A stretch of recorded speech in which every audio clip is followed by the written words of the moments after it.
Parents, we get one chance at raising our children, and it have to start when they begin to comprehend. First of all, there will be two parents. Eh, So the child may look like one of them or may look like both of them. But we cannot treat the child differently because they look like one of the parents.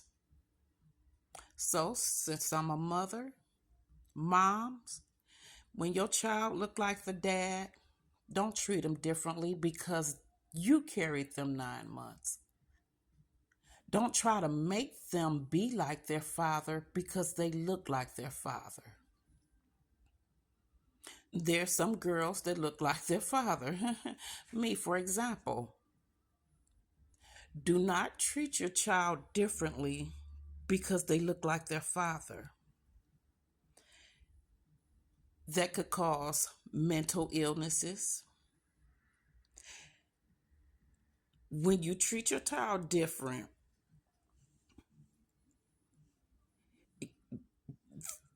for them, it may be lack of love. They may feel like you don't care about them, like you don't love them, especially if you're always telling them they're like their father.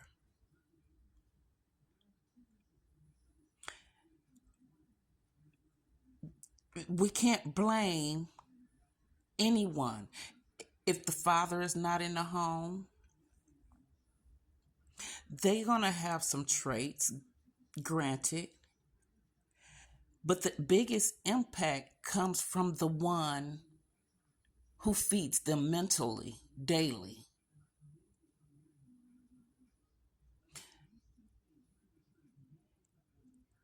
The lack of love because you named them after their father.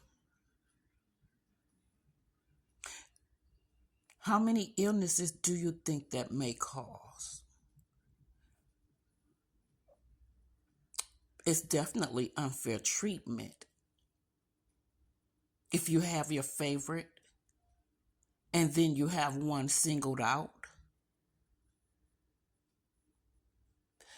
that can cause a lot of injury to a child.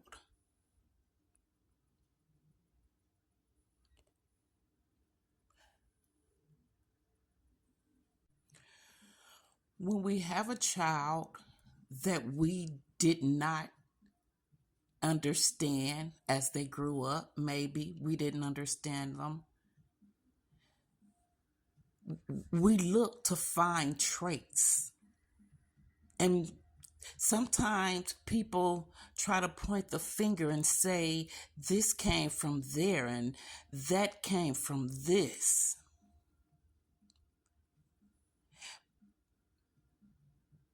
But your love is the biggest impact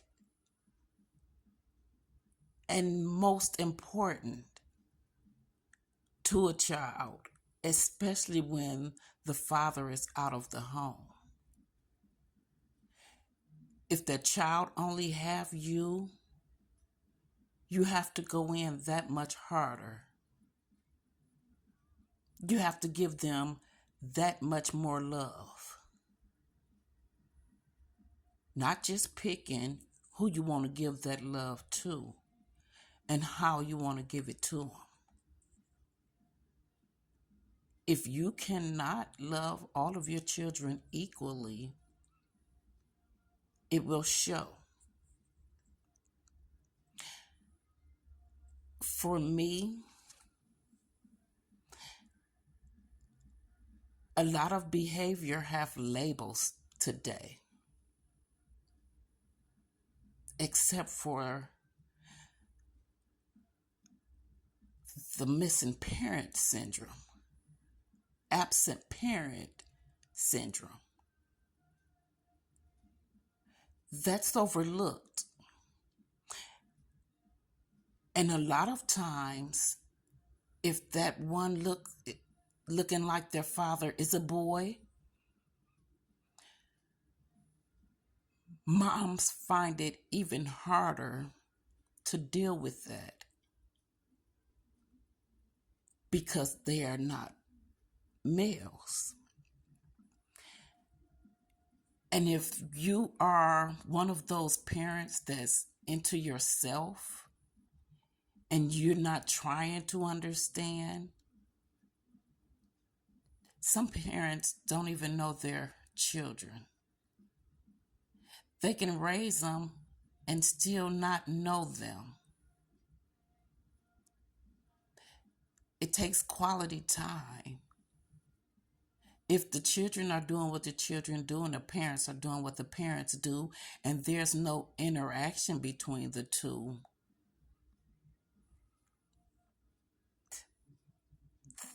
there can be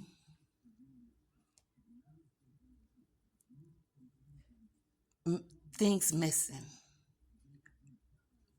The child is the one that loses out because they need knowledge. They need to learn. They need someone to have a conversation and listen to them. So if a child don't have that and are not taught to communicate, when I didn't know how to communicate with my mouth verbally, I communicated with my hands.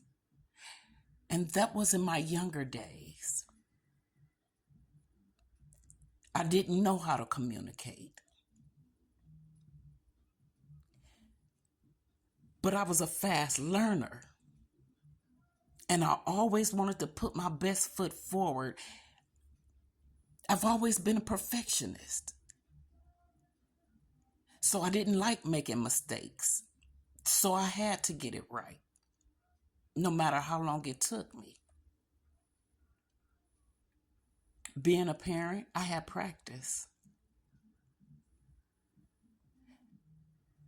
And I tortured my kids just as much as I tortured everybody else's.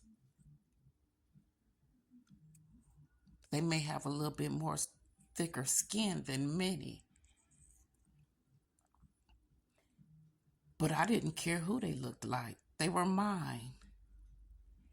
And I wanted to teach them everything possible. I wanted to be their first best friend, their first confidant,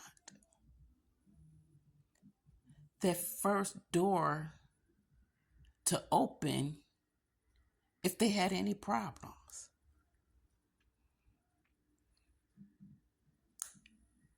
At some point, I had to understand that my life then belonged to them.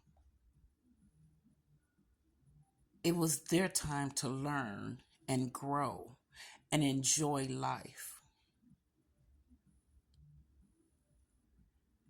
I didn't have any favorites. And I'm sure I made plenty of mistakes. I gave it my all. Quitting was not an option. Giving up was not an option.